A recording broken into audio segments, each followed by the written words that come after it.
अस्सलामुअलैकुम वरहमतुल्लाहि वबरकातुह। बच्चे को गोद में खिला रहे थे और बच्चे ने पेशाब कर दिया, तो क्या ऐसी सूरत में हमें फिर से गुस्ल करना पड़ेगा या नहीं करना पड़ेगा? आज की इस वीडियो में इस मसले को आपके सामने हम वाज़ेह करेंगे। अगर बच्चे को आपने गोद में लिया था और बच्चे ने आपके ऊपर पेशाब कर दिया, तो इसकी वजह से आपका गुस्ल नहीं टूटेगा। अलबत्ता आपने अपने बदन पर जो कपड़ा पहना है, उस कपड़े पर जहाँ जहाँ पेशाब का कतरा लगा है, उतने हिस्से को वो पेशाब नापाक कर देगा, उतने हिस्से को धोना ज़रूरी है। इसी तरह आपके जिस्म पर पेशाब जहाँ जहाँ लगा है, उतने हिस्से को धोना आपके लिए ज़रूरी है। मिसाल के तौर पर आप अपने गोद में बच्चे को लिए हुए थे और बच्चे ने पेशाब किया, आपके इस हिस्से पर पेशाब लगा, तो अब इस हिस्से पर पेशाब लगा तो आपको ये हिस्सा धोना ज़रूरी है।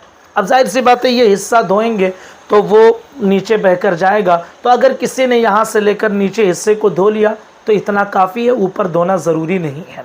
इसलिए कि पेशाब लग जाने की वजह से किसी इंसान का गुस्ल नहीं टूटता है। गुस्ल टूटता कब है? जब इंसान को शहवत के साथ मनी का खुरूज हो, तब गुस्ल टूटता है। चाहे हम बिस्तरी के ज़रिए या फिर इह्तिलाम के ज़रिए या फिर गैबूबत हशफा हो जाए, तो मर्द और औरत दोनों का गुस्ल टूट जाता है।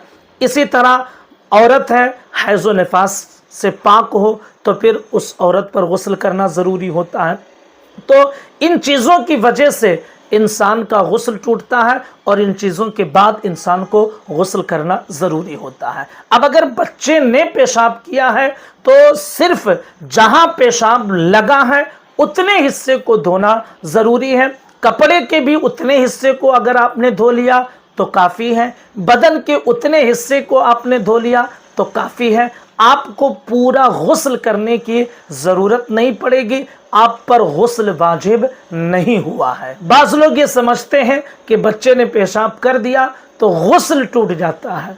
इस चीज़ को ज़हन नशी कर लें कि पेशाब लगने की वजह से इंसान का गुस्ल नहीं टूटता है। इसी तरह कुछ लोग इस मसले को भी गलत तरीके से समझते हैं कि पेशाब करने के बाद पेशाब की जगह को इंसान ने ना किसी कपड़े से साफ़ किया, ना ढेले वगैरह से उसे साफ़ किया और ना पानी से धोया और ऐसे ही कपड़ा पहन लिया। वो शख्स ये समझता है कि वो नापाक हो गया, यानी उस पर गुस्ल फ़र्ज़ हो गया है। गुस्ल फ़र्ज़ नहीं हुआ है। अलबत्ता आपने पेशाब की जगह को नहीं धोया है, पेशाब का कतरा कपड़े पर लगा है, कपड़ा आपका नापाक हो गया, जितने हिस्से पर लगा उतना हिस्सा नापाक है। इसी तरह आपने धोया नहीं, न पोछा किसी से, आपके बदन पर पेशाब का कतरा टपक गया, तो सिर्फ आपका बदन का उतना हिस्सा नापाक होगा, आप पर पूरा गुस्ल करना ये ज़रूरी नहीं होता है।